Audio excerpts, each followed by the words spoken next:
नमस्कार। मेरा नाम है सुरेंद्र कुमार और आप सभी का दक्षिणा ई क्लासरूम में बहुत बहुत स्वागत।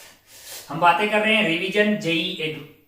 जो बच्चे जेई की तैयारी कर रहे हैं हमारे दक्षिणा ई क्लासरूम में, और जो रिपीटर हैं यानी जो क्लास 12th में है और जो रिपीट कर रहे हैं उन बच्चों के लिए जो रिवीजन की सीरीज चल रही है उसका वीक 1 का पहला टेस्ट MRT 01।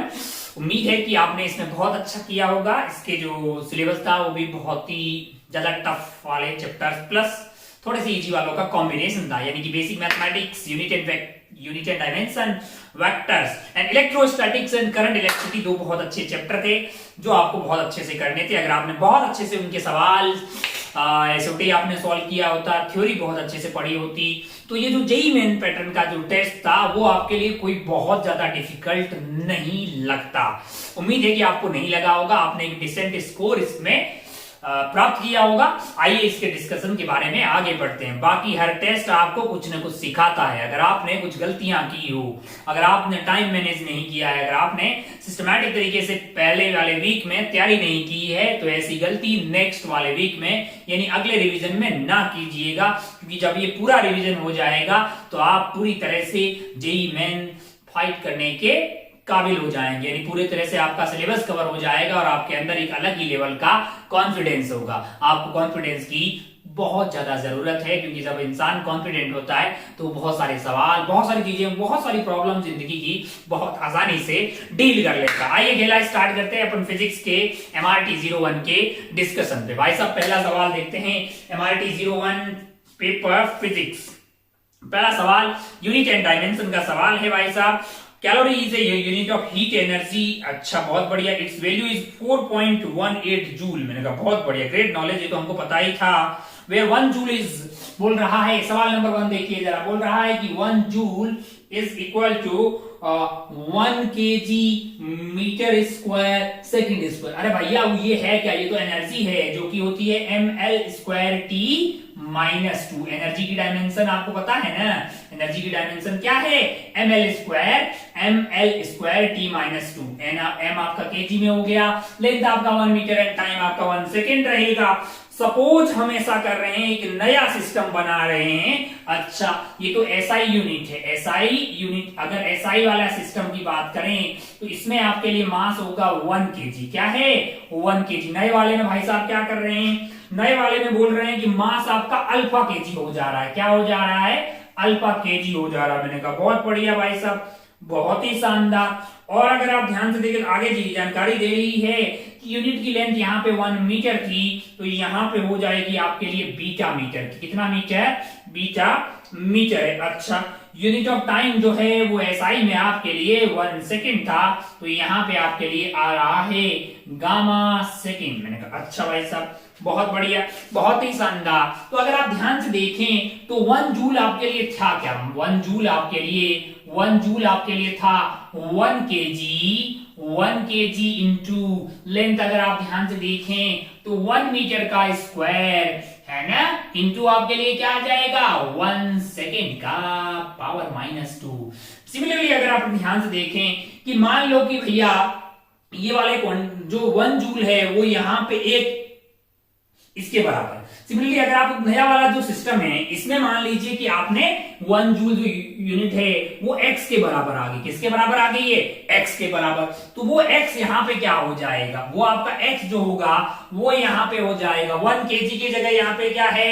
यहाँ पे आपका अल्फा kg है, और यहाँ पे क्या है? मतलब लेंथ जो है वो आपका बीटा मीटर है, स्क्वायर इंटू आपके लिए टाइम जो है वो गामा सेकेंड है। गामा सेकेंड का स्क्वायर पावर -2 है। अब आप ध्यान से देखें, अब अगर आप ध्यान से देखें तो आप क्या बोल सकते हैं? 1 joule divided by x is equal to आपके लिए हो जाएगा 1 by alpha into 1 by beta का whole square into 1 by gamma का पावर -2। 1 बाई गामा की पावर -2। तो अगर आप ध्यान से देखें तो यहां से आपका जो 1 जूल है वो किसके बराबर हो जाएगा? इसकी यूनिट में कितना आ रहा है जरा ध्यान से देखिए। अल्फा की पावर -1, बीटा की पावर -2, गामा की पावर +2 हो जाएगी। 1 जूल इज इक्वल टू इतना x, मतलब जूल यहाँ पे यूनिट है। तो नए वाले सिस्टम में एसआई की जगह जो भी एक हाइपोथेटिकल नया सिस्टम है, हाइपोथेटिकली ये कुछ भी बनाया है, इसमें यूनिट है मान लो कि x है, यहाँ पे क्या थी 1 जूल थी। अच्छा, तो 1 जूल जो है वो इतने के बराबर आ रहा है। हमारी क्वांटिटी क्या है? मैंने कहा हमारे जो सवाल में दिया गया है, यानी कि अगर आप ध्यान से देखें तो 1 जूल जो है वो इतना टाइम हो जा रहा है, किसका? नए वाले का। मैंने कहा बढ़िया भाई साहब, बहुत ही बढ़िया, बहुत ही शानदार। अब अगर आप ध्यान से देखें तो आपको कितने का पूछा गया है? 4.18। 4.18 आपको बोला है कि 1 जूल 1 कैलोरी इज 4.18 जूल है, 1.8 जूल है। अच्छा, 1 जूल इतने के बराबर है, 1 जूल इतने के बराबर है। अच्छा भाई साहब, यानी 1 जूल जो इतने टाइम तो अभी हो गया, तो 4.18 जूल क्या हो जाएगा? 4.18 जूल आपके लिए हो जाएगा। 4.18 इंटू अल्फा की पावर -1, बीटा की पावर -2, गामा की पावर गामा स्क्वायर, है ना। तो ये वैल्यू आपके लिए क्या आ जाएगी? ये वैल्यू आ जाएगी 4.18 into gamma square divided by alpha beta square. ये कौन से ऑप्शन में आपको दिखाई दे रहा है? बाकी आप n2 by n1 is equal to m1 by m2 का स्क्वायर अल्फा बीटा, जिस तरह से भी आपने पढ़ा है, बहुत ही आसान है, इसमें कोई बहुत दोहराए वाली, बहुत ज्यादा परेशान होने की जरूरत भी नहीं है। तो कौन सा ऑप्शन ऐसा है जिसमें 4.18 into gamma square divided by alpha की पावर 1 बीटा स्क्वायर है? ये आपको ऑप्शन 1 में दिखाई देगा। तो आपका ऑप्शन 1 जो है वो करेक्ट हो जाएगा भाई साहब। मतलब value of 1 calorie in the new system ये आपके पास होगी 4.18 into gamma square divided by alpha beta square. बड़ा आसान है, मतलब, है ना, बहुत बढ़िया। ये लगभग सबका सही हुआ होगा। आगे बढ़ते हैं सवाल नंबर 2 पे,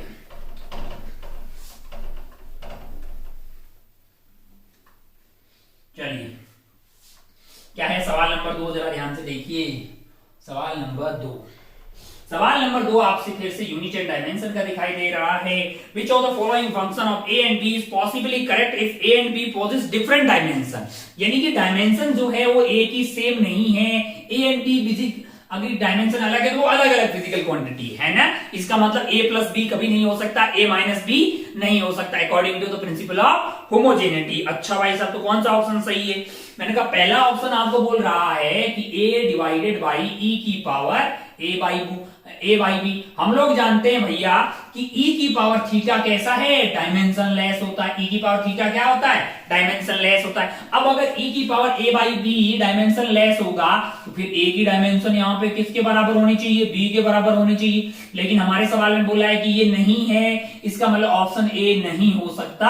ऑप्शन ए तभी सही हो सकता है जब a एंड b की डायमेंशन सेम हो, क्योंकि e की पावर थीटा एक डायमेंशन लेस क्वांटिटी है। ऑप्शन बी की तरफ बढ़ते हैं लाला। ऑप्शन बी में क्या दिया हुआ है? सिमिलरली वैसा ही है, b divided by log of a by B. अब अपन जानते हैं कि log थीटा जो भी है, log x वो एक डायमेंशन लेस क्वांटिटी होती है, और वो डायमेंशन लेस तभी होगी जब a एंड b की डायमेंशन सेम होगी, तब वो कट जाएगी। इसका मतलब यहां पे भी ये चाहिए a और b की सेम होनी चाहिए, जो हमारे सवाल में नहीं है, तो ये भी पॉसिबल केस नहीं हो सकता है। सी ऑप्शन देखते हैं। सी ऑप्शन में दिया a बाई बी। क्या a बाई बी में हमें a और b की डायमेंशन सेम होना चाहिए?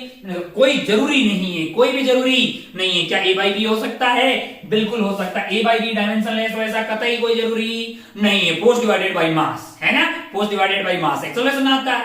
अरे भैया फोर्स और मास सेम थोड़ी है। अच्छा, डी वाला देखते हैं क्या है जरा। डी वाला ये फिर से लिखा हुआ है b डिवाइडेड बाई e की पावर a प्लस बी है। e की पावर थीटा डायमेंशन लेस है, इसका मतलब और ये दोनों फिर डायमेंशन सेम होनी चाहिए, क्योंकि अगर आप एडिशन कर रहे हैं, इसका मतलब अगर इसको सही होना है तो a एंड b को डायमेंशन लेस होना पड़ेगा, फिर उन दोनों का एडिशन भी डायमेंशन लेस आएगा, फिर e की पावर थीटा डायमेंशन लेस होगी। अब ये तो बोल रहा है कि डायमेंशन वाले हैं और दोनों अलग अलग है। डायमेंशन वाले दोनों अलग अलग डायमेंशन वाले हैं तो उनको a प्लस बी फिर नहीं कर पाएंगे ना, according to principle of homogeneity. Mass में मास ऐड किया जा सकता है, टाइम ऐड नहीं किया जा सकता है, तो ये बिल्कुल पॉसिबल नहीं है। अगर a and b different dimension वाले हैं तो हमारा आंसर यहाँ पे सी चला जाएगा, a बाई बी। चलिए आगे बढ़ते हैं सवाल नंबर 3 पे। दोनों सवाल अगर आपने बेसिक पढ़ के बैठे होंगे अच्छे से तो दोनों सवाल बहुत ही आसान थे आपके लिए, कोई बहुत ज्यादा डिफिकल्ट वाली बात यहां पे निकल के नहीं आ रही है दोनों सवालों में। आगे बढ़ते हैं जरा ध्यान से देखिए। सवाल नंबर 3 क्या है? सवाल नंबर 3 जरा ध्यान से देखिए। सवाल नंबर 3 यहाँ पे दिखाई दे रहा है वेक्टर का, एकदम लल्लू सवाल।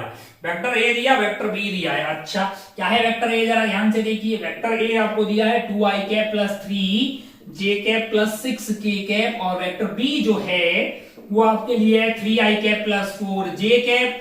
यहाँ पे बोला है projection of vector A on B. Projection of vector A on B वो होगा आपका vector A dot B cap.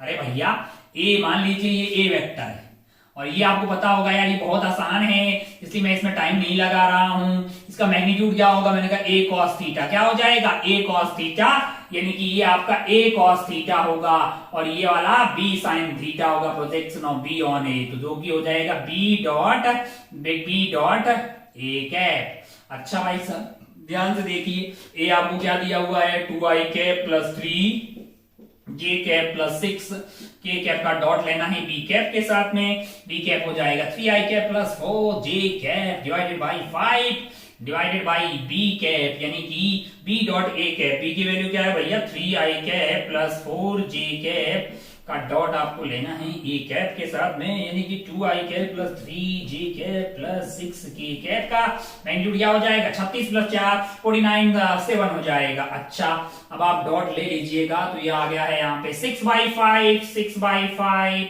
Plus आपके लिए आ जाएगा 4×12/5। अच्छा डिवाइडेड बाई आपके लिए आ रहा है 6/7, 3 to 6/7, और फिर आ जाएगा 12/7। अच्छा बहुत बढ़िया, बहुत ही शानदार। ओ हो, तो 18 से 18 कट गया, ये तो 7/5 हो जाएगा। क्या 7/5 कहीं दिखाई दे रहा है आपको? तो ये महालल्लू सवाल था, ये सबका सही होना चाहिए, बिल्कुल सबका सही होना चाहिए। तो ये ऑप्शन ए में आपको ये दिखाई देगा, ऑप्शन ए टिक करके आप आगे बढ़ सकते हैं। अपन आगे बढ़ते हैं सवाल नंबर 4 पे।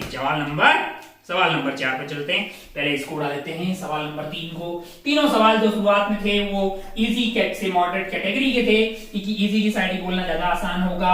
आप इन तीनों सवालों को सही कर सकते थे बड़ी आसानी से, अगर आपने थोड़ा बहुत पढ़ा होगा अच्छे से। तो चलिए आगे बढ़ते हैं सवाल नंबर 4 पे। ये भी वेक्टर का ही सवाल लग रहा है, सवाल नंबर 4। अच्छा बोल रहा है कुछ फोर्सेस दिए हुए हैं F1 F2 F3, F1 और F2 के कंपोनेंट दिए हुए हैं, F3 कितना होगा कि स्टेशनरी रखना है। मैंने कहा भैया अगर रुका हुआ तो इक्विलिब्रियम में होगा, इसका मतलब क्या है F1 plus F2 plus F3 क्या है, नल वेक्टर है भाई साहब इक्विलिब्रियम में। F1 दिया हुआ है, कितना दिया हुआ है पता है 10i कैप में दिया हुआ है, j कैप में ये दिया हुआ माइनस में -50 के, और F2 आपको दिया हुआ कि कितना है, x में कितना है भैया -40i कैप हो जाएगा, और y में कितना है 100j कैप हो जाएगा, प्लस F3 है इज इक्वल टू 0। लल्लू सवाल है, लल्लू एकदम। 10i कैप माइनस ये 40i कैप है, तो ये आपके लिए हो गया है, basically -30i cap plus 50j cap plus F3 is equal to null vector. तो F3 वेक्टर यहां से क्या आ रहा है, F3 वेक्टर आपके लिए आ गया है 30i cap minus 50j cap. अच्छा भाई साहब 30i cap minus 53j cap, यानी i में पॉजिटिव और y में नेगेटिव, यानी कि इस डायरेक्शन में ये वेक्टर आने वाला है। यही यहां कहीं आपके लिए होगा 30, -50 है ना भाई साहब। हो तो इस डायरेक्शन में कौन सा वेक्टर है, A B C D, B vector इस डायरेक्शन में है, बी वेक्टर इस डायरेक्शन में है। तो आपको बोल रहा है कि कौन सा वाला, which one of the 4 vector in the diagram could represent the F3।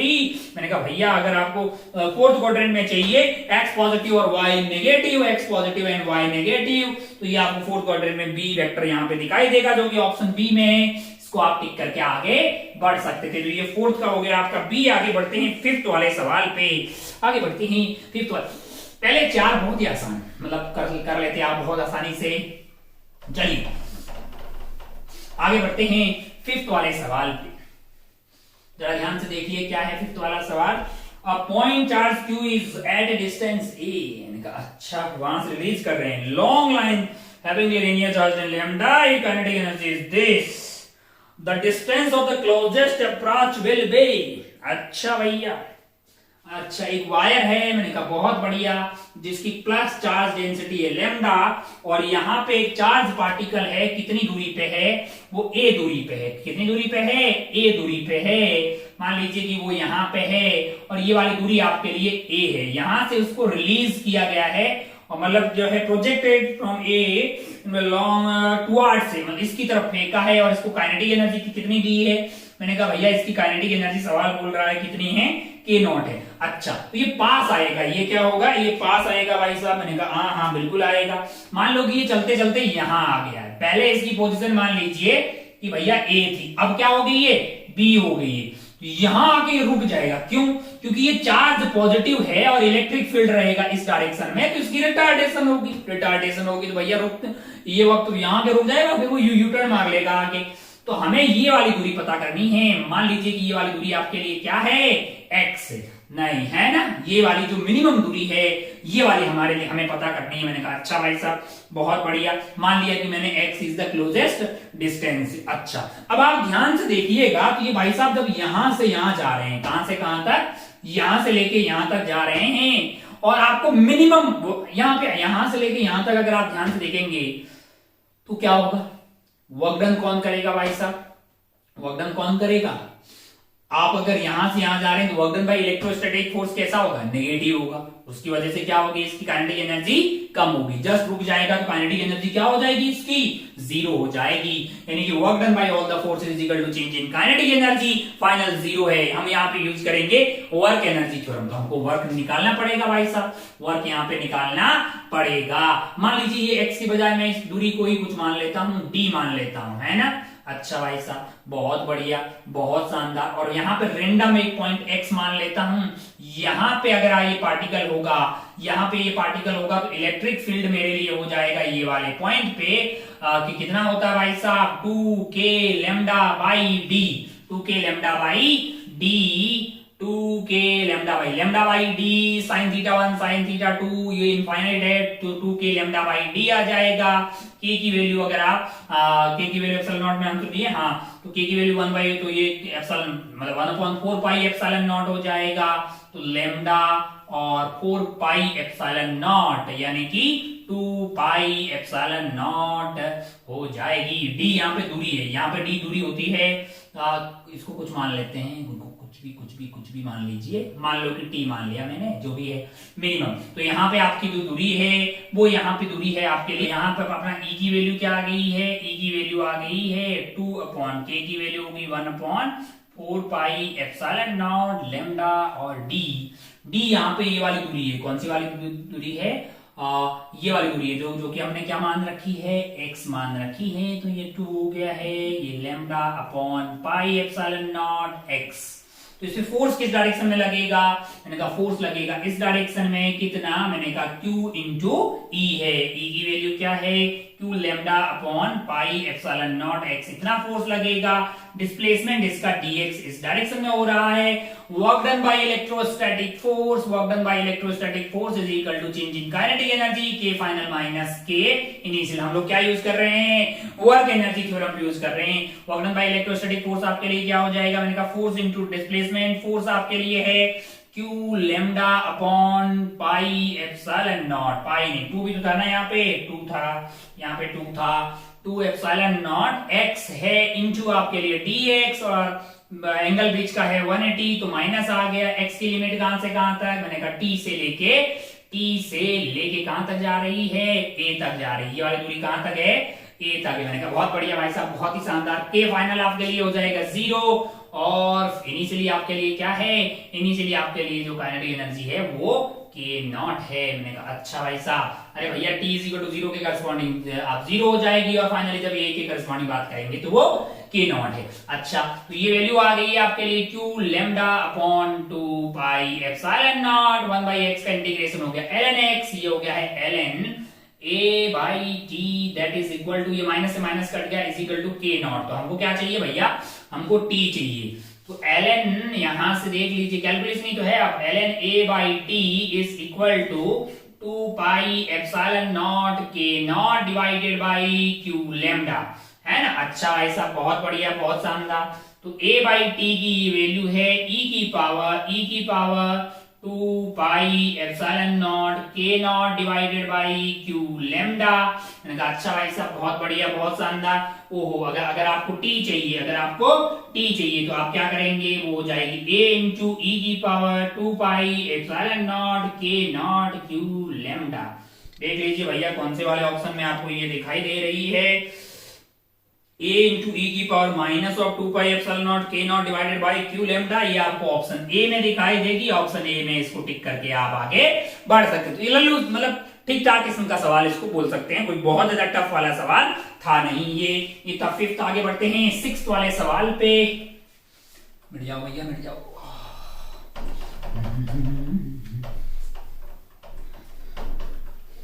क्या है सिक्स सवाल, जरा ध्यान से देखिए। हाँ सिक्स वाले सवाल में पोटेंशियल दिया हुआ है, किसी जगह पे पोटेंशियल कितना दिया हुआ है, v is equal to X square minus Y square, और आपसे बोला है कि इलेक्ट्रिक फील्ड लाइन कैसी होगी। मैंने कहा अच्छा इस पोटेंशियल के परपेंडिकुलर होगी। और वैसे अगर बात करें तो E is equal to minus of dv by dx I cap plus dv by dy j cap होता है। तो ये वैल्यू आपके लिए हो जाएगी minus of dv by dx है, इसको डिफरेंशिएट करिएगा तो ये 2x आई कैप आ जाएगा, और फिर इसको डिफरेंशिएट करेंगे तो minus of 2y j cap आ जाएगा, यानी कि ये आ रही है आपकी minus of 2x I cap plus 2y j cap, है ना।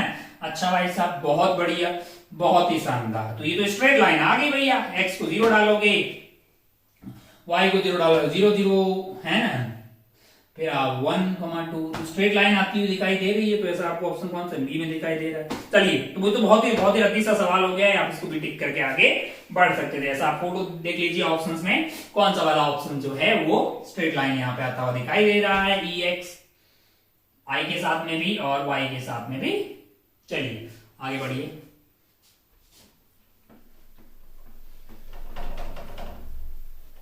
हो 6 के बाद आगे बढ़ते हैं। 6 हो गया।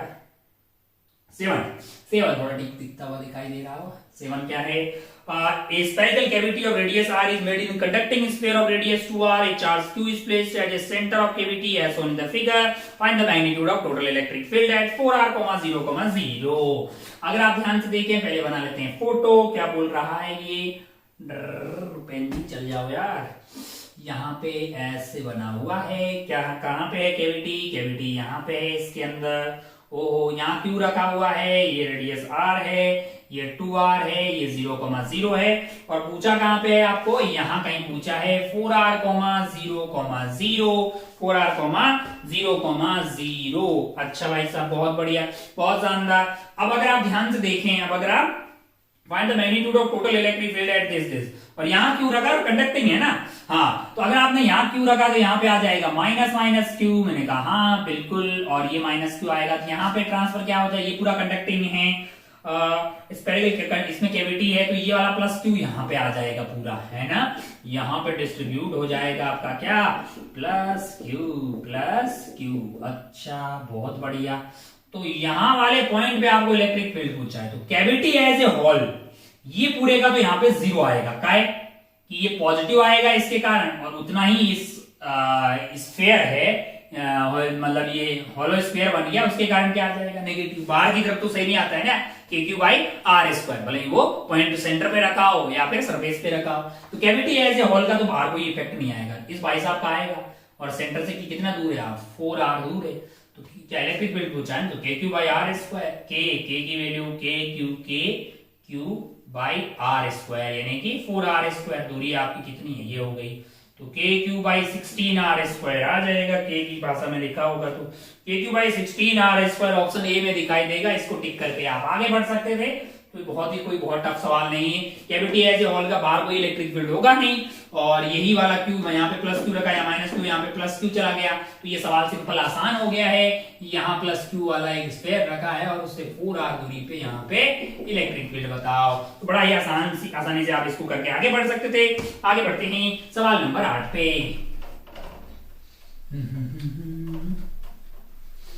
बढ़िया, थोड़ी सी जल्दीबाजी है अपने को। 7 के बाद आगे बढ़ते हैं सवाल नंबर 8 पे। क्या है भाई साहब, एक गॉसियन सरफेस है, Gaussian surface through which the net flux is 0। अच्छा मतलब इंटीग्रेशन ऑफ फाई आपका 0 दिया हुआ है, यानी कि integration of cyclic integration of E dot dA which is equal to Q enclosed divided by epsilon naught। ये आइटम 0 है, इसका मतलब जाहिर सी बात है कि क्यू एनक्लोज क्या है, वो 0 है ना। अच्छा भाई साहब, बहुत बढ़िया, बहुत शानदार। और ऑप्शन देखते हैं आगे क्या लिखा हुआ है। ऑप्शन ए बोल रहा net charge inside the surface is 0। मैंने कहा सत्य वचन, सत्य वचन ए सही है भाई साहब। बी के बारे में बात कर, number of electric field lines entering the surface is equal to number of field line leaving the surface. मैंने कहा तभी तो फ्लक्स 0 हुआ है बे, जितनी अंदर आ रही होगी उतनी बाहर जा रही होगी। बिल्कुल सही। सी देखो, electric field is 0 everywhere on the surface. मैंने कहा नहीं भैया, डॉट का इंटीग्रेशन 0 है ना। इलेक्ट्रिक फील्ड 0 ऐसा कोई जरूरी नहीं। मान लो ई कांस्टेंट हो तो भाई को अपन ऐसे भी लिखते हैं, ई ए कॉस थीटा, है ना। तो बीच का एंगल जब 90 हो जाएगा तब भी 0 हो जाएगा। तो कहीं नॉन 0 भी हो सकता है। ई हमेशा 0 ऐसा कोई जरूरी नहीं है। सरफेस पे हर पॉइंट पे बोल रहा है electric field is 0 everywhere on the surface. मैंने कहा बिल्कुल ऐसा कोई कतई जरूरी नहीं है। सी विचार गलत है, ए और बी विचार दोनों सही है। ऑप्शन डी बोल रहा है कि दोनों सही है, तो ऑप्शन डी आपका सही हो जाएगा। लल्लू सवाल था, आगे बढ़ते हैं 9th वाले सवाल पे।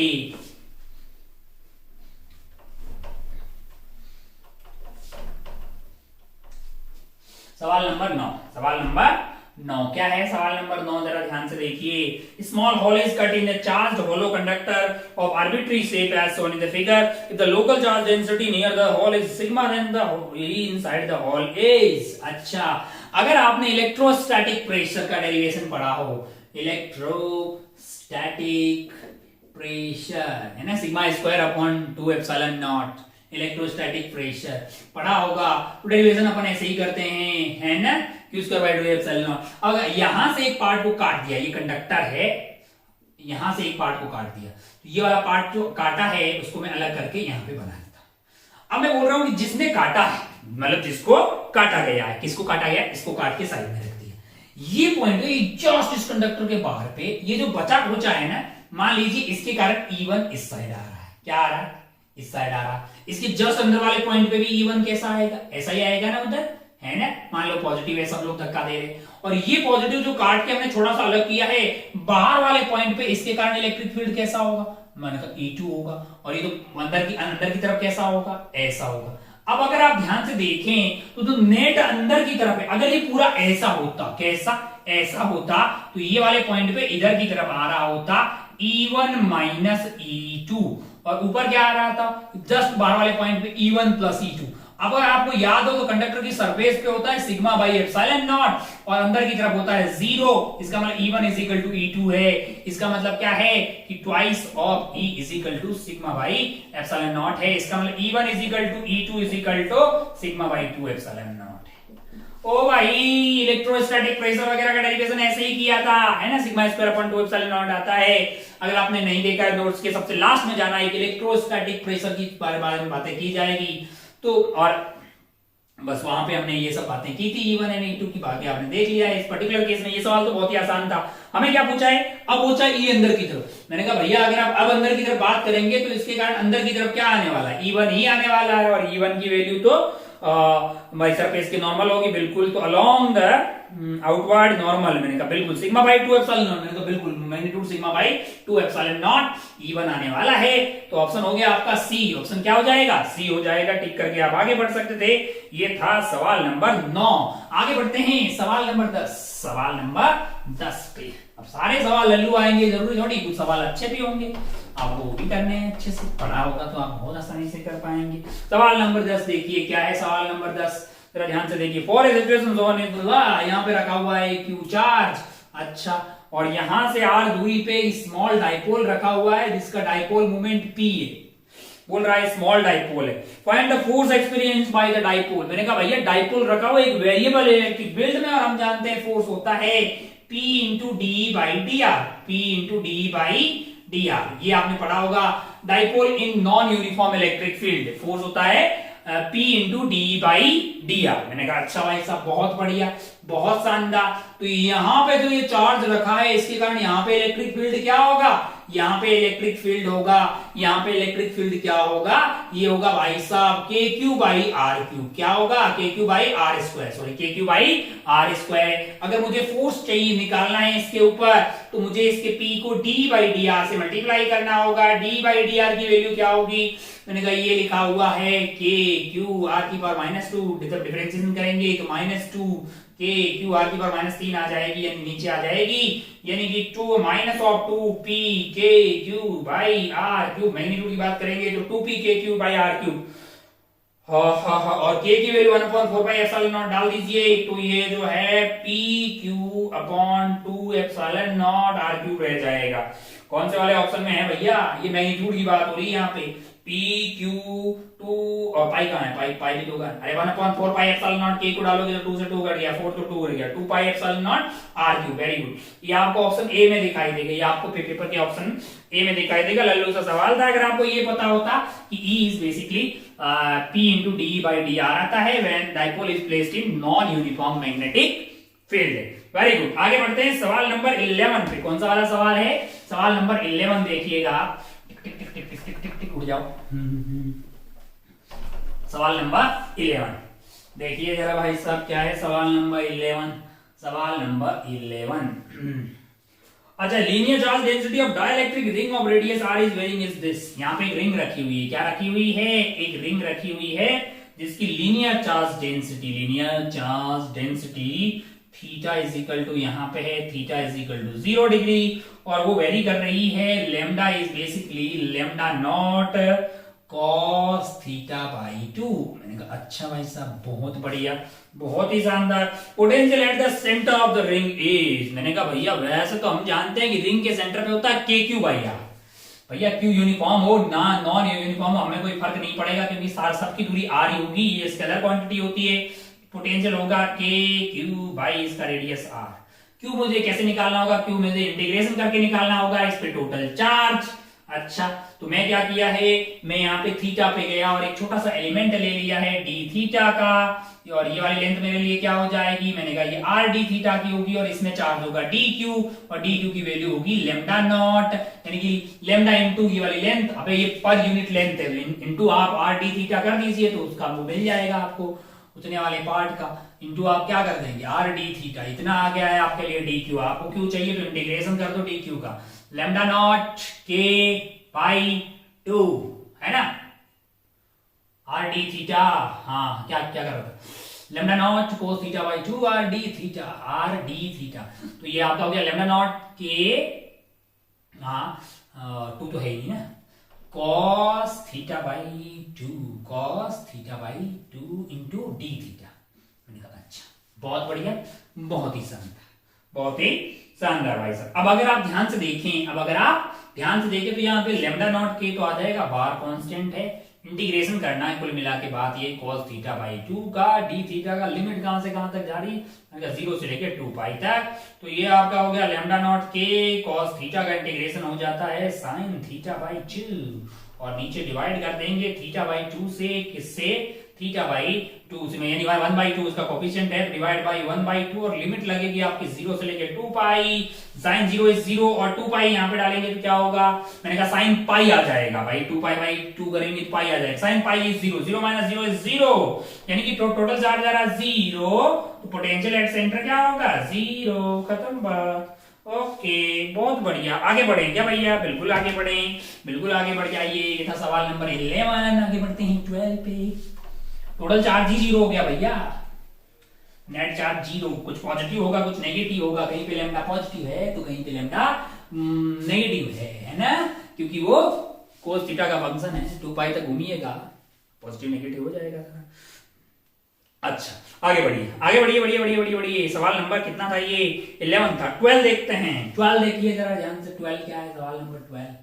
वाह, एक चार्ज दिया हुआ है जो कि कितना है? जो कि है 50 माइक्रोकूलम का, और आर नॉट कहां पे रखा हुआ है? 2,3 पे रखा हुआ है, और इसके कारण कहां निकालना है आपको? इसके कारण आपको निकालना है इलेक्ट्रिक फील्ड 8,-5 पे। कहां पे है ना? 8, तो आर की वैल्यू क्या हो जाएगी? 8 - 2 6, यानी 6 का स्क्वायर इज 36, और माइनस ये 8 हो जाएगा 64, और 6 और 4 10, और 10 मीटर आ गया भैया दोनों के बीच का डिस्टेंस फॉर्मूला लगाया रे भाई साहब। अब क्या निकालना है आपको? ई निकालना है ना, ई तो होता है के क्यू बाई आर स्क्वायर, के क्यू बाई आर स्क्वायर। के पता है ना, 9 × 10⁻⁹ होता है। क्यू दिया है, क्यों दिया है जलाला, कितना दिया है 50 माइक्रो कूलम, 50 इंटू 10 की पावर माइनस 6 करियो डिवाइडेड बाई आर स्क्वायर में है ना 10 का स्क्वायर 100 कर दियो। ठीक है, अरे ठीक है पेन जी चल जाओ यार, गाय दिमाग का दही कर रहे हो।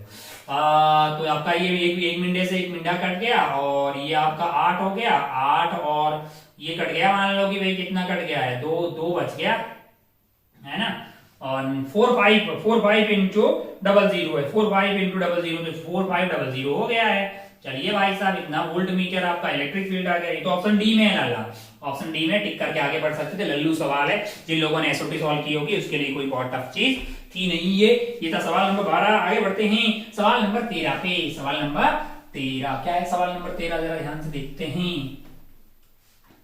सवाल नंबर 13, सवाल नंबर 13 है electric field in a region is given by vector E is equal to, किसी रीजन का इलेक्ट्रिक फील्ड दिया हुआ है। इलेक्ट्रिक फील्ड क्या दिया हुआ भाई साहब, 4i cap plus 3j cap newton coulomb पर कूलम। अच्छा, maximum drop in the potential will be, मैंने कहा अच्छा इलेक्ट्रिक फील्ड की डायरेक्शन पता कर लेते हैं। ये आपका y है, ये आपका x है, 4,3 कहां है, मैंने कहा ये रहा 4,3 है। तो इलेक्ट्रिक फील्ड आपका इस डायरेक्शन में, इलेक्ट्रिक फील्ड कैसा है, इस डायरेक्शन में। मैंने कहा अच्छा भाई साहब 4,3, तो भैया इलेक्ट्रिक फील्ड की डायरेक्शन में जाएंगे तो सबसे ज्यादा ड्रॉप होगा ना भाई, इलेक्ट्रिक फील्ड की डायरेक्शन में सबसे ज्यादा ड्रॉप होगा। बाकी वाले क्योंकि E इंटू आर कर रहे हैं, E इंटू आर करेंगे, बाकी वाले में कंपोनेंट लेना पड़ेगा। बाकी आप ट्राई कर लीजिए, वन यूनिट इधर जाइए, 1 यूनिट इधर, किसी और में जाके देखिएगा। तो सबसे ज्यादा ड्रॉप तो हमको तो लगता है इसके अलोंग जाने में ही होगा। हाँ भाई, और इसके परपेंडिकुलर जाएंगे तो कोई ड्रॉप नहीं होगा। क्या मिल जाएगा आपको, इक्विपोटेंशियल सरफेस। तो बोल रहा है एक्स एक्सिस के अलोंग, मैंने कहा नहीं। अरे भैया मान लो कि आप dx इधर के, dy इधर के या इधर के, y एक्सिस में करना नहीं, लाइन 4x, अच्छा ये वाली लाइन की इक्वेशन क्या होगी, ये y is equal to mx के बराबर है। m यहाँ पे स्लोप है, यानी कि आपकी ये वाली जो हाइट है, ये पर्टिकुलर पॉइंट की बात करें 4,3 की, 4,3 की, ये 4 है और 3 है, तो स्लोप आपकी 3/4x हो गई, यानी कि 4y is equal to 3x, 4y is equal to 3x कहीं पे है, 4y is equal to 3x option C में, इस लाइन के अलोंग सबसे ज्यादा ड्रॉप होगा। आइए आगे बढ़ते हैं लल्लू सवाल 14 वाले सवाल पे। कौन से वाले सवाल पे, 14 वाले सवाल पे। 13 के बाद आगे बढ़ते हैं 14 वाले सवाल। क्या है 14 सवाल, जरा ध्यान से देखिए। सवाल नंबर 14 क्या है 14 भाई साहब, 2 wires of same dimension but the resistivity ρ1 and ρ2 are connected in series, the equivalent resistivity of combination.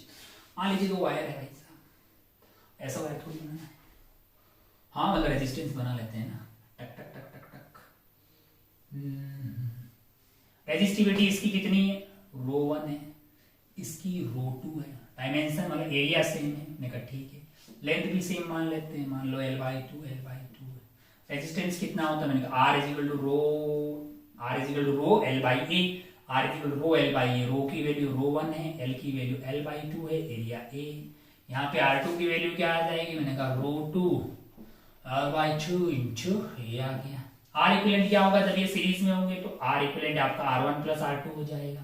तो यहां से अगर आप देखेंगे R1 प्लस R2 तो कॉमन आ गया है आपके लिए, क्या रो L/2a, L/2a, और ये आ गया आपका ρ1 प्लस ρ2 है।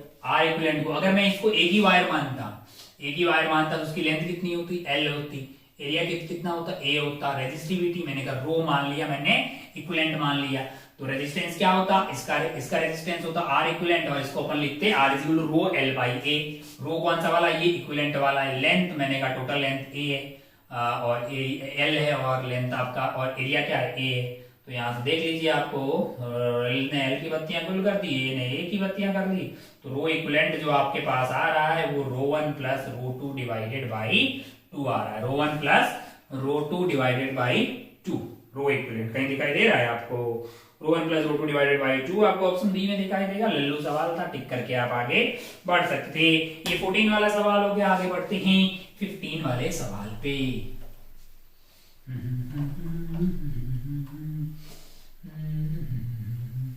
14 के बाद आगे बढ़ते हैं 15 वाला सवाल। क्या बोल रहा है 15 वाला सवाल, ध्यान से देखिएगा। In the diagram shown all the wires have resistance R, the equivalent resistance between the upper and lower dots। मैंने कहा डॉट यहाँ पे लगा है, अच्छा बहुत बढ़िया। अब अगर आप ध्यान से देखें ना तो 1 2 3 कितना है, 8 भुजाओं वाला है। 1 2 3 4 5 6 7 8 भुजाओं वाला नीचे है। ऐसा ही सिमिलर टू फोटोकॉपी यहाँ पे है। यहाँ पे एक डॉट लगा है, मतलब रेजिस्टेंस लगे हुए, यहाँ पे एक डॉट लगा हुआ है। तो भैया अगर आप ध्यान से देखें तो ये पूरा कार्यक्रम ऐसे ऐसे ऐसे ऐसे ऐसे ऐसे है ना। सिमिलरली कार्यक्रम पूरा नीचे की तरफ डर डर डर डर ऐसा 3D में नीचे बना हुआ ये पॉइंट, और मान लो मैंने P मान लिया। सिमिलरली यहाँ पे एक Q पॉइंट है, उसके बीच का रेजिस्टेंस निकालना है। एक बात बताओ यार, ये पॉइंट को मैंने 1 बोला, 2 को बोला, 3 बोला, इन सब में सिमेट्री है कि नहीं? सिमेट्री, इन सब का पोटेंशियल क्या होगा? सेम होगा। ये पॉइंट जो भी है 1 2 3 4 5 6 7 8, ये आठों के आठों पॉइंट है, एक ही पोटेंशियल पे होंगे। ये वाले पॉइंट का पोटेंशियल मैंने P मान लिया, सिमिलरली ये वाले पॉइंट का मैंने Q मान लिया। उसी तरह से 1 के नीचे होगा 1 dash 2 dash 3 dash 4 dash 5 dash 6 dash 7 dash और 8 डैश, इन सब का एक ही पोटेंशियल होगा। तो अगर आप ध्यान से देखें तो यहाँ पे है P, यहाँ पे है Q, और बीच में आपका 1 से लेके 8 तक सेम पोटेंशियल पे है, और ये 1 से लेके 1 डैश से लेके 8 डैश सेम पोटेंशियल पे है। तो अगर आप ध्यान से देखें तो यहां से P एंड 1 2 3 4 ये सब लोग कैसे हो जाएंगे? ये पैरेलल हो जाएंगे। ये सब लोग कैसे हो जाएंगे? P और 1 के बीच वाला आपका और क्या हो जाएगा? मैंने कहा देखे ना ध्यान से, 2 एंड P की P के बीच में वाला, 3 एंड P के बीच में वाला, ये सब लोग आर आर आर आर कितने आर है? ये सब हैं R R R R R. कितने आर लगे हैं? 1 2 3 4 5 6 7 8 आर पैरेलल लगे हुए हैं, सब आर है। फिर अगर आप ध्यान से देखें तो 1 और 1 डैश के बीच में बात करें, या 2 एंड 2 डैश, यानी ये सारा एक इक्विपोटेंशियल सरफेस है और ये भी इक्विपोटेंशियल पॉइंट्स हो गए। तो इनके बीच में क्विक कितने होंगे? मैंने कहा ये 8 है तो 8 आ जाएंगे। 3 4 5 6 7 8 लगे हुए हैं, सब आर आर वाले हैं, सब आर। सिमिलरली अगर आप ध्यान से देखिए क्यू एंड पे 1 डैश के बीच में, 2 डैश के बीच में, 3 डैश 4 डैश, ऐसे 8 होंगे। तो 1 2 3 4 5 6 7 8 वो आर आर। तो अगर आप ध्यान से देखिए आर आर के 8 पैरेलल लगे हुए हैं, तो भाई साहब क्या आंसर हो जाएगा? R/8। ये पॉइंट P, ये भी हो जाएगा R/8, और ये वाला भी क्या हो जाएगा? R/8। ये पॉइंट Q है। अब ये तीनों सीरीज में हो गए तो R between P and Q की वैल्यू हो जाएगी 3R/8। तो एक लल्लू सवाल था, थोड़ा सा मतलब आपको सोचना था। 3R/8 आपका जो है इसका इक्विवेलेंट जो है आपके लिए रेजिस्टेंस मिल जाएगा, जो कि ऑप्शन डी में है।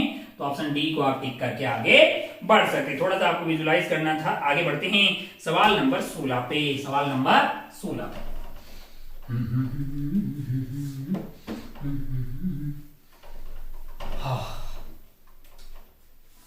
क्या है? सवाल नंबर 16 जरा ध्यान से देखिए, टाइम देख लेते हैं भैया। सवाल नंबर 16 पे पढ़ते हैं आगे। क्या है सवाल नंबर 16? देखिए जरा ध्यान से। एक कर्व्ड रेक्टेंगुलर बार है। मैंने कहा अच्छा बहुत बढ़िया। Curved rectangular bar, concentric circular arc से rho is the resistivity, material of length L0। मैंने कहा बना लेते हैं भैया, इस तरह का कार्यक्रम है। ऐसे कैसे? ऐसे ऐसे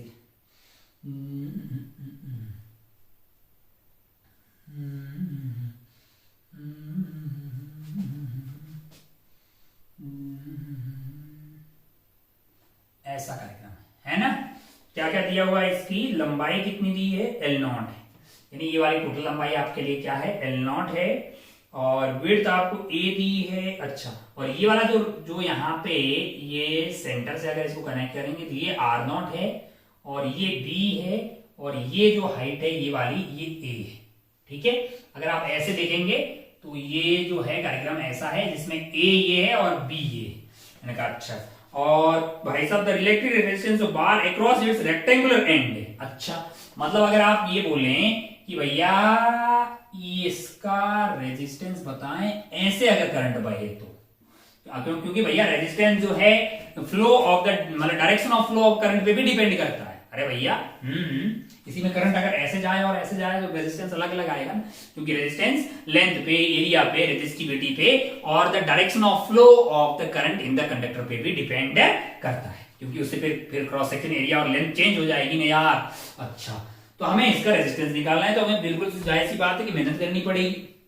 करंट ऐसे जाएगा भाई साहब, मैं क्या कर रहा हूं, मैं यहां से आर पे जाता हूं, ठीक है, और यहां पे एक स्ट्रिप ले लेता हूं जिसकी मोटाई क्या है, टॉप व्यू दिखा रहा हूं आपको, डी आर। और नीचे की तरफ जाएंगे तो ये डी आर आपका कहां पे है, यहां पे है, और मतलब डी आर इसकी मोटाई होगी और ए इसका क्या होगा, ये वाली होगी, और लेंथ आपके लिए कितनी हो जाएगी, मान लीजिए कि ये वाला एंगल आपके लिए क्या है, थीटा है, तो इसकी लेंथ आपके लिए आर थीटा हो जाएगी। मैंने कहा अच्छा, हम जानते हैं रेजिस्टेंस होता है R is equal to rho L by A, L यहाँ पे लेंथ अलोंग द करंट होती है, तो करंट ऐसे जा रहा होगा इस वाली स्ट्रिप में, और एरिया उसके परपेंडिकुलर वाला होगा, यानी कि ये वाला एरिया हो जाएगा, और लेंथ आपके लिए है आर थीटा।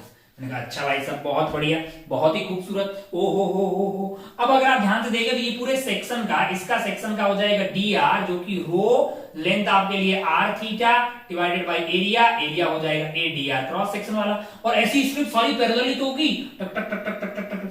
अगर आप ये वाले क्रॉस सेक्शन को ए बी वाले को ध्यान से देखेंगे ऐसे, तो आपके पास क्या है, बी विड्थ है, ए ये है, और यहां पे आपने स्ट्रिप ली है जो कि कितने दूर आके, आर दूर आके लिए, तो ऐसी सारी स्ट्रिप आपस में कैसी होगी, आपस में पैरेलल होगी, क्योंकि उनके अक्रॉस का पोटेंशियल ड्रॉप सेम होगा, है कि नहीं यार, है ना। अच्छा, अगर ये पैरेलल होगी तो हमें आर इक्विवेलेंट निकालने के लिए, मैंने कहा हमारा मान लीजिए आर इक्विवेलेंट आर आ रहा है, तो हमको 1/dr का सिग्मा करना पड़ेगा। मैंने कहा अच्छा भाई साहब 1/dr करेंगे तो उसकी वैल्यू क्या आ रही है, A D R divided by rho R theta का इंटीग्रेशन आपको देगा 1/r।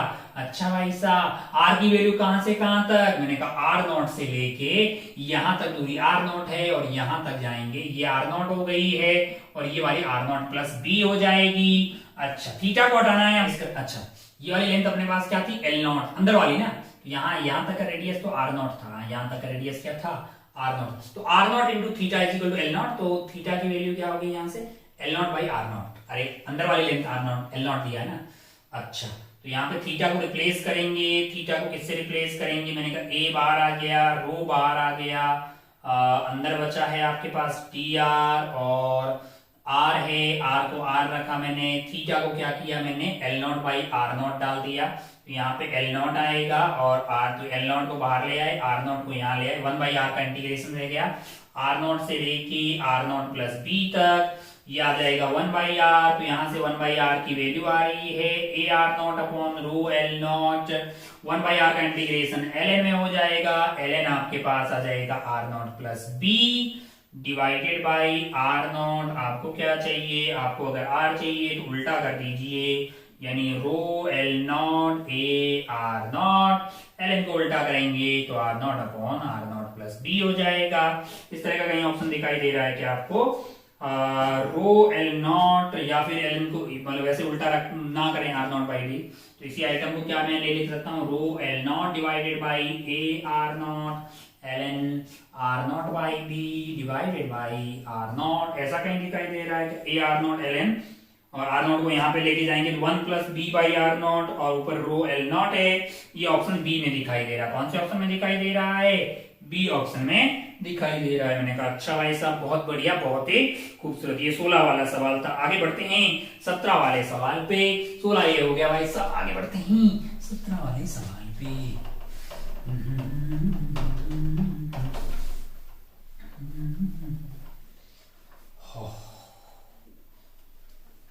16 के बाद आगे बढ़ते हैं 17 वाले सवाल पे। क्या है 17 वाला सवाल, 17 वाले सवाल में टाइम बहुत हो रहा है यार, थोड़ा फास्ट करते हैं। Region between two concentric sphere of radius R and R B is filled with conducting material. अच्छा, ये वाले का रेडियस आर ए है, बार वाले का क्या है, आर बी है, बीच में मटेरियल भरा हुआ है। अच्छा भाई साहब बहुत बढ़िया, बहुत शानदार। ओहो, इसके बीच में पोटेंशियल डिफरेंस क्रिएट किया जा रहा है। मान लो कि ये कर दिया हमने, तो करंट क्या होगा, करंट ऐसे बढ़ेगा, है ना, ये हाई पोटेंशियल हो गया, ये लो पोटेंशियल हो गया, इलेक्ट्रिक फील्ड आपके पास ऐसे रहेगा। हाँ अच्छा, करंट की फ्लो करने से कंडक्टर पे कोई चार्ज आता है या नहीं? कंडक्टर पे कोई चार्ज आने वाला नहीं है, तो बाहर की तरफ इलेक्ट्रिक फील्ड जीरो होता है, तो यहाँ का इलेक्ट्रिक फील्ड तो वैसे ही जीरो है, यहाँ का जीरो। तो आपको ग्राफ बनाना है क्या? मैंने कहा बिल्कुल ऐसा ग्राफ तो आपको एक ऑप्शन में सी में ही दिखाई दे रहा है। बाकी पीडीएफ जो सॉल्यूशन में आपने डाला उसमें वैसे डिराइव करके एक्सप्रेशन भी बता दिया है, बट अगर ऑप्शन बताना है तो सी आपका डायरेक्ट ऑप्शन हो जाएगा। अरे भाई अंदर और बाहर होगा ही नहीं, इधर होगा ही नहीं, उधर होगा ही नहीं, बात ही खत्म। ऐसा एक ही ऑप्शन है सी, टिक करके आगे बढ़िए भैया लल्लू सवाल, हमारे पास वक्त की बहुत कमी है। चलिए आगे बढ़ते हैं सवाल नंबर 18 पे। सवाल नंबर 18 क्या है? सवाल नंबर 18 जरा ध्यान से देखिए। 18 सवाल नंबर 18 क्या है? 18 जरा ध्यान से देखिए। फोटो बना लेते हैं, फोटो बना लेते हैं। यहाँ पे 2 वोल्ट की बैटरी लगी है, अच्छा, और यहाँ पे रेजिस्टेंस है 2 ओम का, और ये कनेक्ट किया गया है, यहाँ पे पोटेंशियोमीटर टाइप का आइटम लग रहा है। अच्छा भाई साहब, ओ हो ओ हो ओ हो ये गैल्वेनोमीटर के थ्रू एक जॉकी से जाके लग रखा है। अच्छा, ये 2 वोल्ट है, ये 2 ओम है, ये 1 वोल्ट है, और ये 1 ओम है। अच्छा भाई साहब, ओ ये ए है, ये बी है, बहुत शानदार। तो भैया इसमें करंट बहेगा? मैंने कहा मस्त, इसमें करंट बहेगा। कितना करंट बहेगा ये आपसे, अच्छा इसमें करंट कितना बहेगा? मैंने कहा 2 डिवाइडेड बाय इसका रेजिस्टेंस कितना दिया हुआ है? इसका रेजिस्टेंस है length 1 metre and resistance per unit length है, यानी कि 2 into 1 से इसका टोटल 2 ओम आ जाएगा, तो करंट बहेगा 2/4 है। अच्छा, अब ये बोल रहा है कि ये null galvanometer shows no deflection point P पे, तो लेंथ बताना है। अच्छा, इसका मतलब यहाँ क्या, यहाँ का जो पोटेंशियल होगा, यहाँ का जो पोटेंशियल होगा वो यहाँ के पोटेंशियल के बराबर होगा। अच्छा भाई साहब, अच्छा एक और चीज है, बीच में भी वायर है। ओके, अच्छा बीच में वायर है तो फिर तो ये संट हो गया भाई साहब। इसका मतलब जो यहाँ का पोटेंशियल होगा वो यहाँ का होगा, और यहाँ कोई रेजिस्टेंस नहीं है, वो यहाँ का होगा, वो यहाँ का होगा। इसका मतलब यहाँ का पोटेंशियल और यहाँ का सेम होना चाहिए, इसका मतलब जो भी कोई यहाँ होना चाहिए। अरे भाई फिर तो उस केस में पी पॉइंट को यही होना चाहिए, बीच की दूरी 0 होनी चाहिए। लल्लू सवाल, हद्दी लल्लू सवाल, क्योंकि भैया इस केस में तो बीच का वायर है, उसमें कोई रेजिस्टेंस ही नहीं है, इसमें कोई रेजिस्टेंस नहीं है, तो भैया यहाँ का पॉइंट और ये पॉइंट और ये पॉइंट का पोटेंशियल सेम होना चाहिए, इसका मतलब पॉइंट पी को यही होना चाहिए। इसका मतलब रेजिस्टेंस आपके लिए क्या हो जाएगा? बीच की दूरी 0 हो जाएगी, तो जो कि ऑप्शन ए में है आप इसको टिक करके आगे बढ़ सकते थे। आगे बढ़ते हैं सवाल नंबर 19 पे, आगे बढ़ते हैं सवाल नंबर 19 पे। बहुत बढ़िया, बहुत शानदार। हो 18 हो गया है, आगे बढ़ते हैं 19 वाले सवाल पे।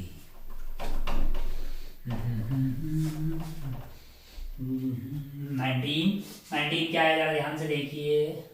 चल जाओ पेन यार, कोई तो चल जाओ। 19 हाँ तुम चलो, बहुत बढ़िया। फोटो बनाते हैं। Figure shows a metre bridge है, circuit X is equal to 12 ohm and R is this, जो कि is at null point, R is the made of। अच्छा भाई साहब, अच्छा अगर आप इस फोटो को ध्यान से देखेंगे जो कि पेपर में आपके पास है, 12 ohm and R is 18 ohm, जो कि J is at null point है। If R is made of 8 ohm, what distance will the jockey J have to be moved to obtain the null point? तो भाई साहब अगर आप ध्यान से देखिए तो यहाँ पे बनता हुआ दिखाई देगा आपको बैलेंस व्हीटस्टोन ब्रिज। आप फोटो को ध्यान से देखेंगे तो अपन जानते हैं कि x/r की वैल्यू आपको L/100 - L आती हुई दिखाई देगी। भैया L वो है जो बैलेंस लेंथ है, मीटर ब्रिज से दूसरी वाली लेंथ आपके लिए 100 - L हो जाएगी। फोटो में बना नहीं रहा हूं क्योंकि पेन चल नहीं रहा है। आपके लिए बोला है कि x की वैल्यू पहले कितनी थी?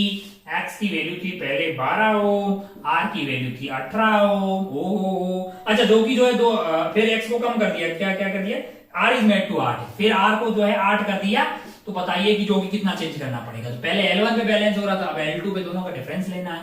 पहले आपका x क्या था? 12 था, R 18 था, L1 हो गया, 100 - L1 हो गया, तो ये 2 हो गया, ये 3 हो गया है, तो 200 - 2L1 = 3L1, यानी कि L1 की वैल्यू यहां से आ रही है 200/5 यानी कि 40 सेंटीमीटर। सिमिलरली अगर मुझे L2 चाहिए होगा, तो मैं फिर से x/r करूंगा। x की वैल्यू 12 है और r की वैल्यू आप बोल रहे हैं कम करके कितना कर दिया है? 8 कर दिया है, that is equal to L2/100 - L2। तो ये आपका हो गया है 3/2। अच्छा आप से काट दीजिए। अच्छा भाई साहब बहुत बढ़िया, तो 300 - 3L1 = 2L1, अच्छा भाई साहब, तो L1 की वैल्यू कितनी हो गई है? मैंने कहा 300/5 हो गई है, यानी कि 60 सेंटीमीटर हो गया है। अरे कितना चेंज हुआ है डेल्टा एल? 60 माइनस 40 यानी कि 20 सेंटीमीटर। जो कि को इतना मूव करना पड़ेगा, जो कि ऑप्शन बी में दिखाई देगा। आप इसको टिक करके आगे बढ़ सकते थे। एक सवाल है मीटर ब्रिज का, बहुत ही आसान सा। आगे बढ़ते हैं सवाल नंबर 20 पे। आगे बढ़ते हैं सवाल नंबर 20 पे। टिक टिक टिक टिक। सवाल नंबर 20। सवाल नंबर 20 क्या है? सवाल नंबर 20 जरा ध्यान से देखिए। बल्ब बना रखे हैं। Circuit consist of battery, resistance R and two light bulb A and B. मैंने कहा अच्छा भाई साहब, बहुत बढ़िया, बहुत शानदार। ई का मान लेते हैं। ये रेजिस्टेंस आपको कैपिटल आर दिया हुआ है, और यहाँ पे है बल्ब ए, और यहाँ पे है बल्ब बी, यहाँ पे बल्ब है बी। बहुत बढ़िया, बहुत शानदार। इसका रेजिस्टेंस मान लीजिए आर है, इसका रेजिस्टेंस भी मान लीजिए आर है। अच्छा, if the filament in the bulb A is burn out, bulb A filament burn out हो जाएगा तो बचेगा बल्ब बी। आपको कमेंट करना है कि which is true for the light bulb B. B के साथ क्या होगा? ब्राइटनेस वही रहेगी, बढ़ जाएगी, घट जाएगी? उनका पावर अगर बढ़ गई तो ब्राइटनेस बढ़ जाएगी, पावर घटी तो ब्राइटनेस घट जाएगी। पहले की बात करते हैं। पहले इसमें क्या हो रहा होगा? करंट आई आ रहा होगा, इसमें I/2 जा रहा होगा, इसमें I/2 जा रहा होगा। तो आप बी की बात करें, बी के बारे में कमेंट करना है। तो पहले इसकी पावर मान लीजिए P1 थी, तो वो की I²R यानी कि I/2 का स्क्वायर इंटू आर हो जाएगा।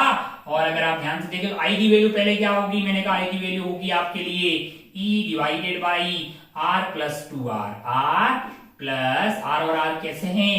पैरेलल है, तो क्या हो जाएगा आपके लिए? R/2। R/2 है। तो अगर आप ध्यान से देखें यहाँ पे, तो आपके लिए जो है ये हो गई है 2E upon 2R plus R into 2 का स्क्वायर इंटू R। अच्छा, ये 2 से 2 कट गया भाई साहब। ये हो गया है आपके लिए, ये आपके लिए हो गया है भैया E² into R divided by 2R plus R का होल स्क्वायर। ये थी पहले की पावर। लेकिन जब ये भाई साहब जो हैं, जब ये भाई साहब गायब हो जाएंगे, अब मान लीजिए करंट I' हो गया है, ये पूरा का पूरा I' करंट इनमें जा रहा होगा। पावर मान लीजिए हो गई है P2, उसको अपन क्या लिखेंगे? I' का स्क्वायर इंटू R। और I' की वैल्यू क्या होगी?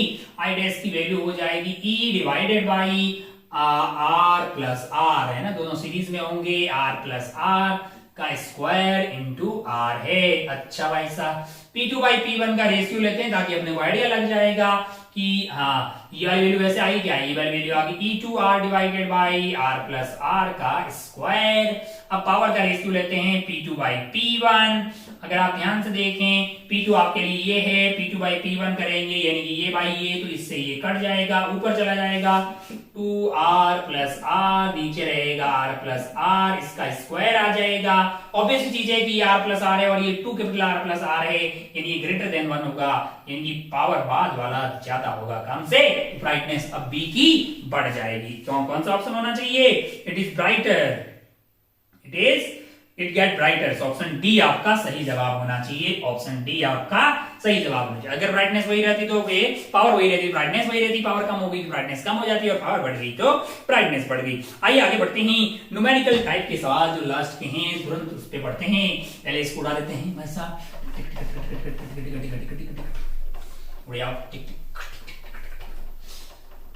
अगर आपने बहुत अच्छे से पढ़ा होता तो काफी सारे सवाल आप बहुत आसानी से सॉल्व कर पाते, बाकी एक आध नहीं होता तो आप देख लीजिए, है ना। वैसे अगर बहुत अच्छा बच्चा होता तो सारे सवाल ही सॉल्व कर लेता, कोई बहुत डिफिकल्ट भी नहीं है। 21 पे चलते हैं। Positively charge sphere of radius r0 carrying a volume charge density rho है। मैंने कहा अच्छा, ऐसा कार्यक्रम है। कैसा कार्यक्रम है? ऐसा कार्यक्रम है भाई साहब।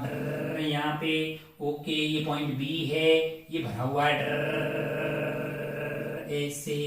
अच्छा, रेजिस्टेंस कितना है? इसका रेजिस्टेंस R0 है। अंदर जो कैविटी है इसका रेजिस्टेंस है R0/2। अच्छा, और पूछा गया है find the electric field at point B, find the electric field point A. अगर मान लीजिए पूरा भरा हुआ होता, बी पे आपको क्या पूछा गया है? इलेक्ट्रिक फील्ड पूछा गया है। मान लीजिए कि पूरा भरा होता तो बी पे कितना आता? मैंने कहा होता है ρr/3 ε0, और आर की वैल्यू आर नॉट हो जाएगी क्योंकि वो सरफेस पे है। तो भाई साहब अगर पूरा भरा होता तो आंसर होता rho R naught upon 3 epsilon naught, लेकिन उसमें से ये वाला पार्ट नहीं है। मान लो ये होता तो इसका चार्ज क्यू होता और इस वाले स्फीयर के कारण यहां पे कंट्रीब्यूशन की कितना आता, बाहर की तरफ है भाई, इससे बाहर की तरफ है ना, तो इससे बी वाला पॉइंट कितनी दूरी पे है भाई, ये वाला 2r हो जाएगा, यानी 3r0/2 पे, सॉरी r0 प्लस r0/2 यानी 3r0/2 पे। तो इसके कारण वहां पे इलेक्ट्रिक फील्ड होता KQ/r²। अगर ये सिर्फ ब्लैक वाला पार्ट होता KQ/r² और r0 जो है इसकी सेंटर से दूरी हो जाती, कितनी हो जाती, 3r0/2 का स्क्वायर आ जाता है ना। अच्छा भाई साहब बहुत बढ़िया, बहुत शानदार। क्यू इसके अंदर का चार्ज होता, क्यू इसके अंदर का चार्ज होता। अब क्यू की वैल्यू क्या हो जाती, क्यू की वैल्यू हो जाती रो इंटू इसकी वॉल्यूम, वॉल्यूम की कितनी होती 4/3πr³ और r इसका कितना है 4/3πr³ है, यानी r0 का क्यूब अपॉन 2 का क्यूब 8 हो गया है। अच्छा इतना ये क्या हो जाता है यहाँ पे q हो जाता। बहुत बढ़िया, बहुत शानदार। ओहो, तो इसको थोड़ा शॉर्ट कर लेते हैं। k को डाल दिया 1/4πε0 और क्या हो जाएगा, मैंने कहा q की जगह डाल देते हैं भाई साहब रो 4πr0³ डिवाइडेड बाई, मैंने कहा 3 × 8। अच्छा नीचे डिवाइडेड में क्या है, मैंने कहा नीचे डिवाइडेड में है 9 r0² बाई आपके लिए 4 आएगा, यानी कि वो ऊपर चला जाएगा 4 यहाँ पे। तो अब आप ध्यान से देख लीजिए कहां पे क्या क्या कट रहा है। 4 से ये 4 कट गया, पाई से पाई कट गया, r0² से यहाँ पे एक r0 रह जाएगा और ऊपर की तरफ यहाँ जो 4 है इससे ये 2 हो जाएगा और अगर ये 2 हो जाएगा तो ये 3 2 6 54 हो जाएगा। क्या हो जाएगा ये 54 क्या हो जाएगा, रो r0 अपॉन 54 एप्सिलॉन0, रो r0 अपॉन 54 एप्सिलॉन0।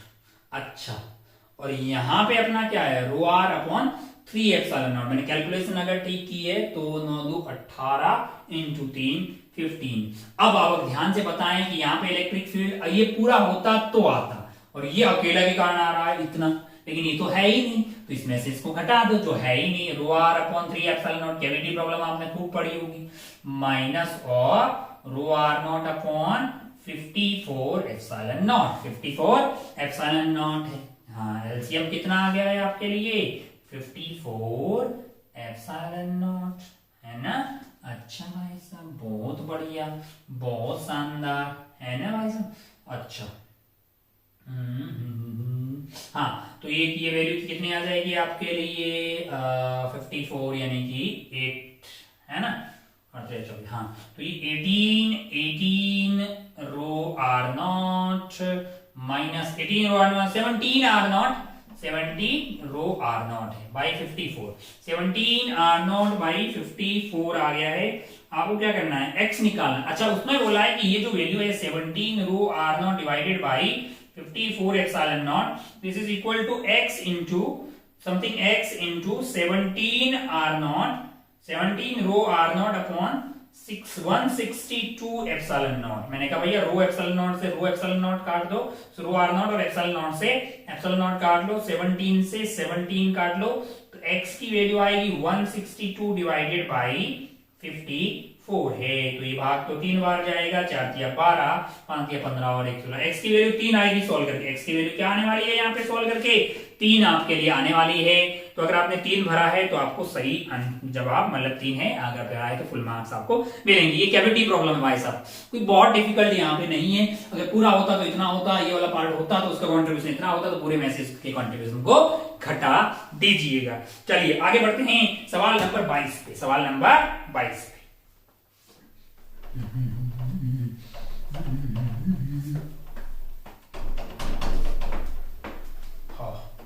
बढ़िया हो यार।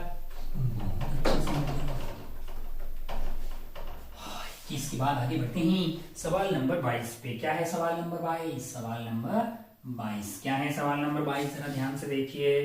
सवाल नंबर 22 आपको बोल रहा है कि when the soap bubble of radius R, radius आपको स्वॉप बबल का क्या दिया हुआ है? R is equal to 0.25 centimetre, 0.25 centimetre. ये charge it experience an outward electric pressure. अच्छा, sigma square by 2 epsilon naught बोला है। कुल मिला के इसका इलेक्ट्रोस्टैटिक प्रेशर होता है sigma square upon 2 epsilon not. पहले हमने यहाँ पे बात भी की है, इलेक्ट्रोस्टैटिक्स में इसका डेरिवेशन भी करते हैं। अच्छा, स्वॉप बबल है, कैसा बबल है? स्वॉप का बबल है। अच्छा भाई साहब, सरफेस टेंशन मान लो कि टी है, सरफेस टेंशन। अच्छा, सरफेस टेंशन होती तो यहाँ पे प्रेशर अंदर की तरफ ज्यादा होता है। एयर में रखा हुआ है तो डेल्टा पी, अगर आपको पी एक्सेस। अच्छा, ये तो फ्लूइड का सवाल हो गया, फ्लूइड का सवाल हो गया। और अच्छा भाई साहब, फ्लूइड का सवाल हो गया तो एक्सेस प्रेशर आपके लिए क्या हो जाएगा?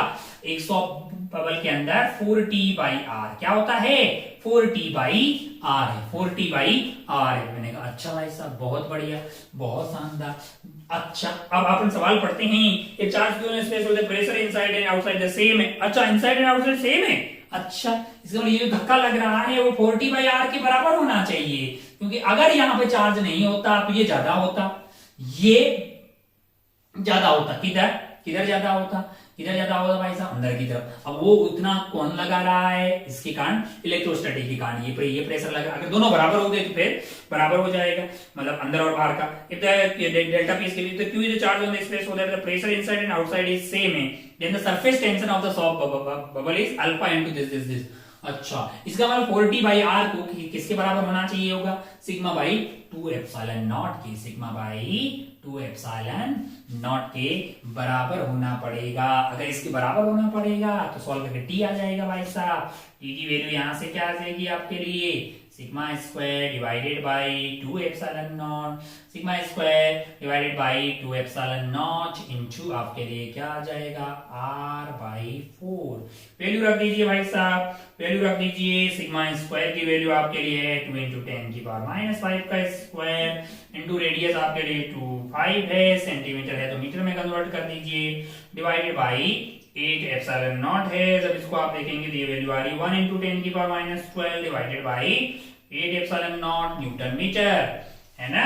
8 एप्सिलॉन नॉट न्यूटन मीटर। अब कंपेयर कर देते हैं। अच्छा, हमें ये बोला है कि ये alpha into 10⁻12 divided by 8 epsilon not आएगा, तो अल्फा की वैल्यू यहां से कंपेयर करके क्या आ जाएगी? अल्फा की वैल्यू 1 आ जाएगी। अल्फा की वैल्यू क्या आ जाएगी कंपेयर करके? 1 आ जाएगी। मैंने कहा बहुत बढ़िया भाई साहब, बहुत ही शानदार। ओहो, बहुत अंदर। अगर आपको एक्सेस प्रेशर का आइडिया नहीं होगा तो फिर आप नहीं कर पाएंगे, है ना? बबल स्वॉप बबल के केस में यही वाली वैल्यू 4T/R आती है। अगर यहाँ पे एयर हो, यहाँ पे भी एयर हो, अगर ये पानी में रखा हुआ हो तब ये 2T/R आती है, और ड्रॉप के केस में 2T/R आती है। एक्सेस प्रेशर की बातें सरफेस टेंशन नाम के चैप्टर में अपन करते हैं। बहुत बढ़िया भाई साहब, बहुत ही शानदार। हो बहुत बढ़िया। ये था 22। आगे बढ़ते हैं 23 वाले सवाल पे। कौन से वाले पे? 23 वाले सवाल पे। 22 के बाद आगे बढ़ते हैं 23 वाले सवाल पे।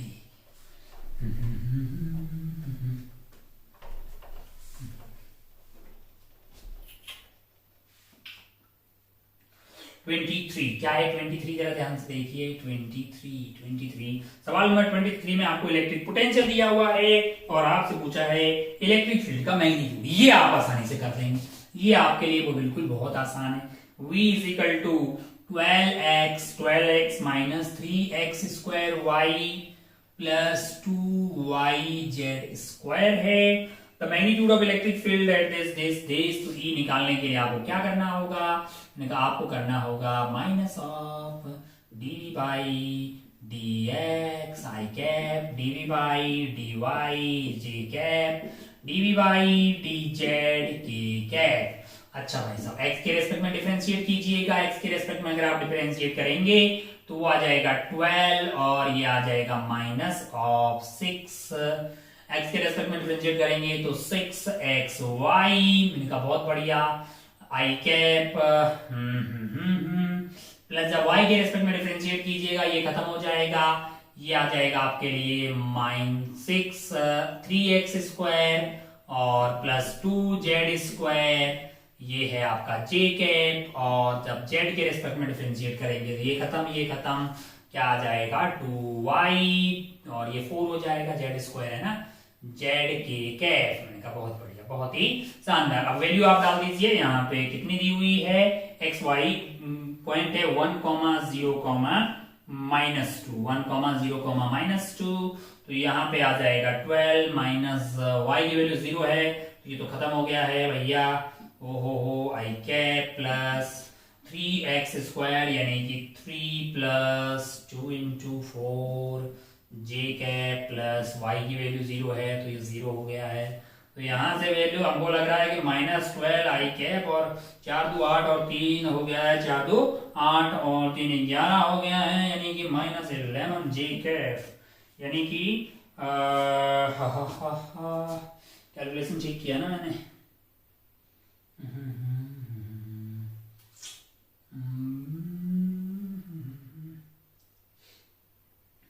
12 - 6xy - 3x²। अच्छा, यहाँ पे माइनस था भाई, यहाँ माइनस, तो यहाँ माइनस, यहाँ माइनस तो हो गया है 4 2 8 -3, तो ये 5 हो गया भैया, ये आपके लिए 5 हो जाएगा। क्या हो जाएगा, 5 हो जाएगा, बहुत बढ़िया।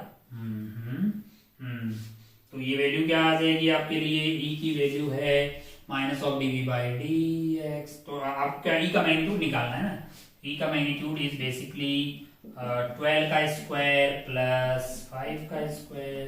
अच्छा 13 आ गया भैया, 13 देख लो यार, 13n/c इज द आंसर। अरे बहुत ही लल्लू है यार, बहुत ही लल्लू है ना, इसमें कोई दोहराए वाली बात नहीं है। ला ला ला ला मैग्नीट्यूड निकाल, ऐसा सवाल लास्ट टेस्ट में भी आया था, आपने फोड़ दिया था। आगे बढ़ते हैं 23 के बाद में 24 पे।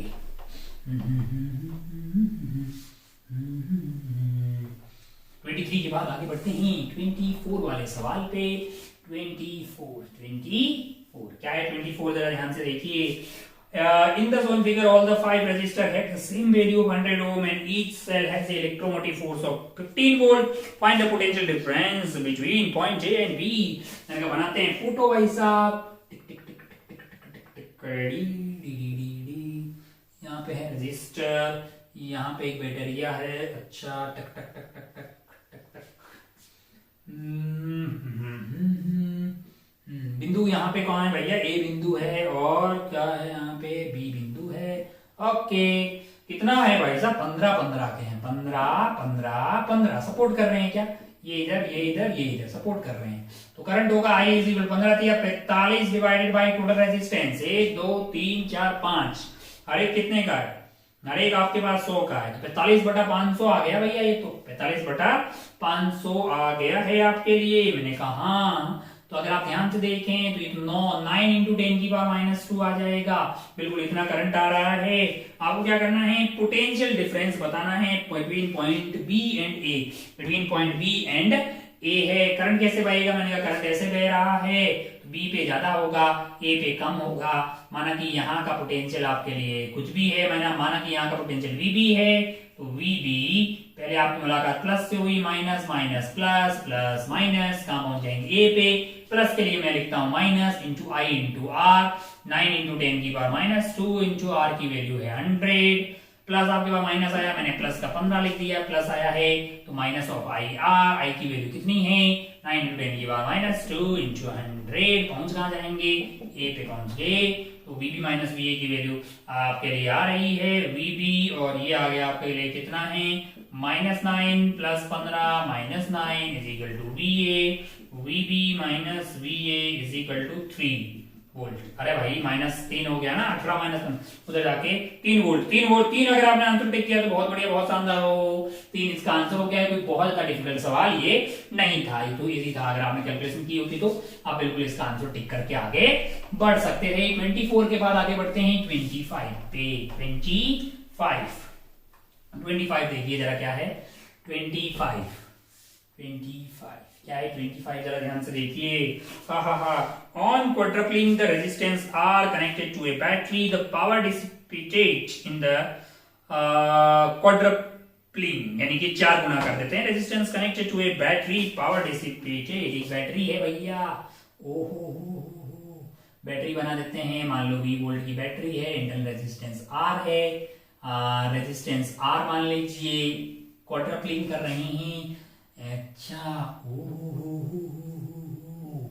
ये आपका V है, बैटरी V की है, इंटरनल रेजिस्टेंस R ही रहेगा, ये 4R कर रहे हैं। पावर क्या हो रहा है, R आपको दिया हुआ है, ये R जो है नहीं, internal resistance of the battery निकालना है, और कैपिटल R आपको क्या दिया हुआ है,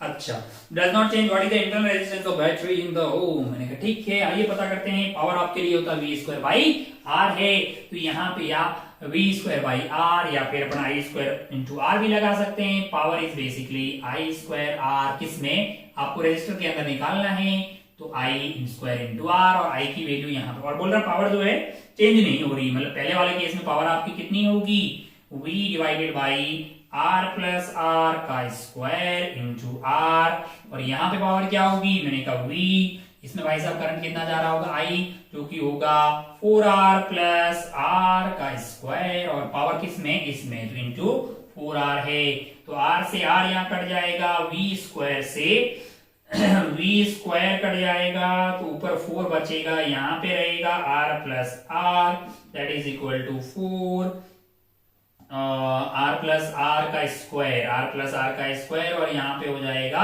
4R प्लस R का स्क्वायर, तो ये वैल्यू बच गई है आपके लिए 1 upon R plus R, that is equal to twice of 4R plus R। अच्छा बहुत बढ़िया, तो यहाँ से क्या आ रहा है, 4R plus R is equal to 2R plus 2R। अच्छा तो यहां से आ गया है आपके लिए 2R that is equal to R। आपको क्या निकालना है, स्मॉल r निकालना है, that is equal to 2R, यानी कि 2 इंटू कैपिटल का R की कितना है भैया आपके पास 10 है, तो ये 20 ओम हो जाएगा इंटरनल रेजिस्टेंस। तो अगर आपने 20 फिल किया है तो आपको मिलते हैं इसमें पूरे मार्क्स। तो इस तरह से MRT1 यानी कि जो वीक 1 का रिवीजन का कार्यक्रम था अपना, बेस्ड ये पेपर था। फिर ऐसे ही similarly week 1, week 2, week 3, then आपके पास क्यूमुलेटिव एक टेस्ट होगा जिसमें अपन JEE mains and JEE advance दोनों तरह की बातें करेंगे इस वाले पेपर में।